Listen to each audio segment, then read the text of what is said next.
So I think what we're talking about here is really not so much labels, but identity, aren't we?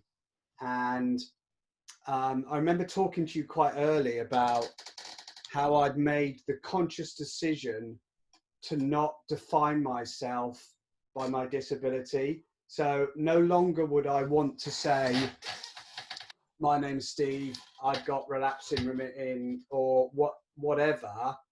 And I was, because I kind of get it that MS is a continuum and you're somewhere on that journey.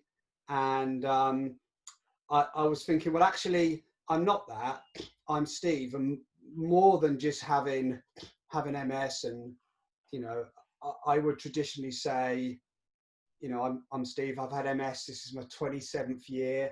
I think the same as you, Claire. And, you know, and then people will react to that, or there'll be a response. But they're looking at me because of the MS rather than me as a person and the things I bring. And I notice it in other people as well. I really do. That they start off with the identifying negative. It's a really tough one, I find, Steve, because so up till about 3-4 years ago, I was with MS, but absolutely doing well, independent, driving. MS didn't dominate my thoughts. You know, there was the invisible things like sluggishness and some fatigue and on occasion weakness and vision problems, but the MS that I have today is very different, and it does dominate.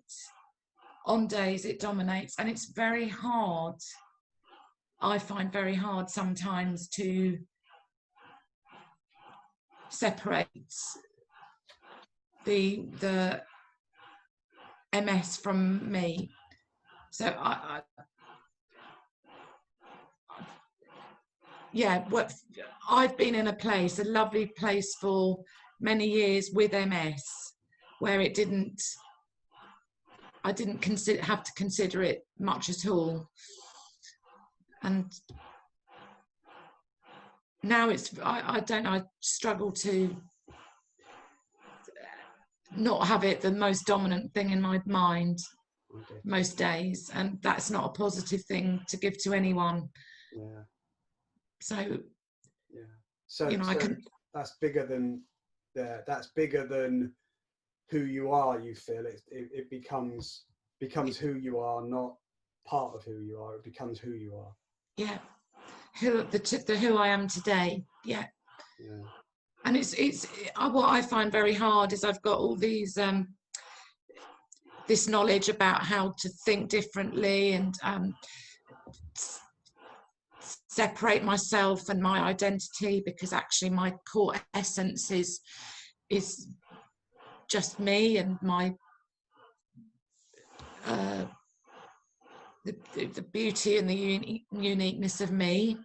And I know all that, and when I'm on a roll, I can think that way, but it doesn't take much of a reminder that shit, I then get up from the sofa and I wobble and have to find something to hold on to go and put the kettle on.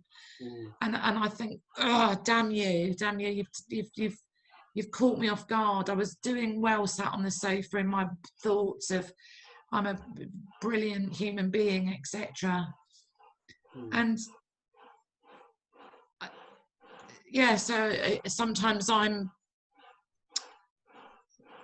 doubting my own knowledge of yeah, you know, okay, I can't walk so well, but it seems to be bigger than that. It dominates me in a bigger way than that. Dominates you bigger than the person sawing in the background? Actually, it's a spray gun, Steve. Oh, is it? Okay. Yeah. All right. Okay.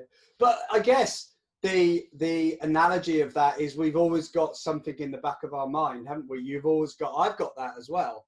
Like we talked about briefly, always in the back of my mind is what could be, you know, and it's like, what's in the room next door for me? And that can be quite a lot of pressure sometimes. You know, on any level, it can be like, just appreciating what you've got at the moment without thinking what's to come, you know, and actually being, because you can't do it, well, you can do things about it, but it's, you know, worrying about it isn't going to make it go away. It's just going to make it worse. So it's really hard, isn't it? And like you say, you know, the mental stuff, but it's really hard when you're applying it to yourself, isn't it? Do you know what I think as well? And looking back at the me before the decline, I wasn't worried. I wasn't consumed with what might be, what, you know, what might change one day. I was really quite dismissive of its. I don't think I ever believed that it would affect me in the way I saw it affect others. Okay. I thought, do you know what? I'm really lucky. I've had this for 25 years and barely a, you know, of that, some, like I say, some of the sort of subtle indoors things, but barely a worry about, God, I'm going to end up like them. And that's what's kind of knocked me sideways, that I thought, oh my God, how stupid was I to be thinking that none of that would happen to me. But maybe there was something lovely in that, because I didn't hold back for all those years. It drove me, maybe at an unconscious level. I was always a doer and seeking things out. Whereas I know well people who don't have half that drive, and I think, what? But you're well, go and have a try at this and do that and throw yourself into that, and they don't. And so maybe at an unconscious level I was thinking about it, because it did give me nudges all the time. Yeah. No, I understand. So I don't know where you are, because like I said, you know, and you don't have to be in sync. We don't have to be in sync with our what we can and can't do. But you know,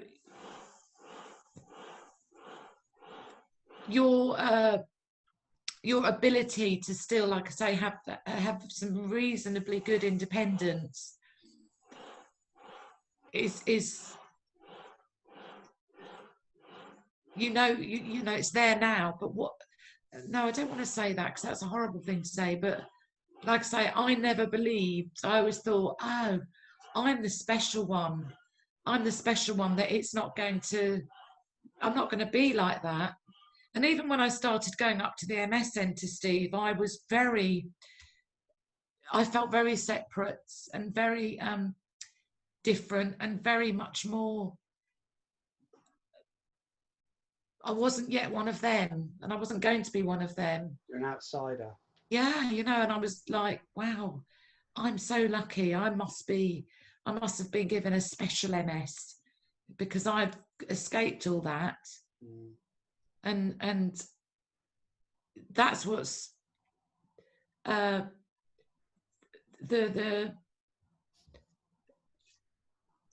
grief. Although the diagnosis came in my 20s, the grief only started about 3 years ago. Wow. So that's really powerful, Claire. Really powerful. Thanks for sharing that. Okay.